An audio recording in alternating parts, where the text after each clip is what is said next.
et le petit sommet boisé, assommé, s'effondrait à l'horizon sous le poids des prémices d'Apocalypse qui, elles, s'abattaient sur cette contrée.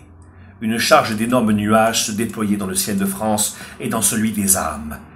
Je renonçai donc à céder à quelque tentative d'évasion. Bien que traverser la grande vitre, si résistante fut-elle, avec l'élan impérial d'un tsunami, restait une option. Ce furent les jolies armoiries bretonnes peintes en noir et blanc sur le verre de la baie qui achevèrent de m'appesantir dans le confinement. « Je vous déconseille de jouer les passe-vitrailles, mon cher, » dit Colin. Comment avait-il pu deviner mes pensées? Je rejetai d'emblée l'hypothèse de la télépathie, mon esprit scientifique gardant plus que jamais le cap vers la raison. C'est alors que Georges Mont ordonna à 2 de ses hommes, Gustave et Gustin, de me saisir les bras. D'un clin d'œil entendu, il convoqua l'agilité de celui que l'on nommait l'amiral pour me lier pieds et poings. Cessez de jouer au plus fin, Stenauer. Il ne faudrait pas que ses épaules frêles s'amenuisent davantage, me souffla Colin dans le coin de l'oreille. Je me contorsionnai sur le sol dans la douleur. L'amiral présenta un foulard pour me bâillonner.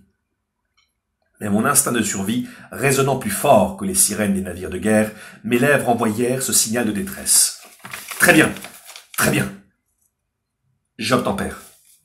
Un rictus maléfique rehaussa la défiance de Colin. Il se délectait malicieusement de me voir me contorsionner avec les cambrures grossières d'un poisson que l'on a rejeté sur les berges d'un lac. Il m'abandonna quelques minutes à mon martyre, puis s'éveilla le visage, puis son visage s'éveilla de l'observation sadique à laquelle il s'adonnait. Se riant de mon humiliation, ces hommes le rejoignirent dans une union d'esclafade qui me tonnèrent nos oreilles et me donnèrent une nausée comparable au mal de mer.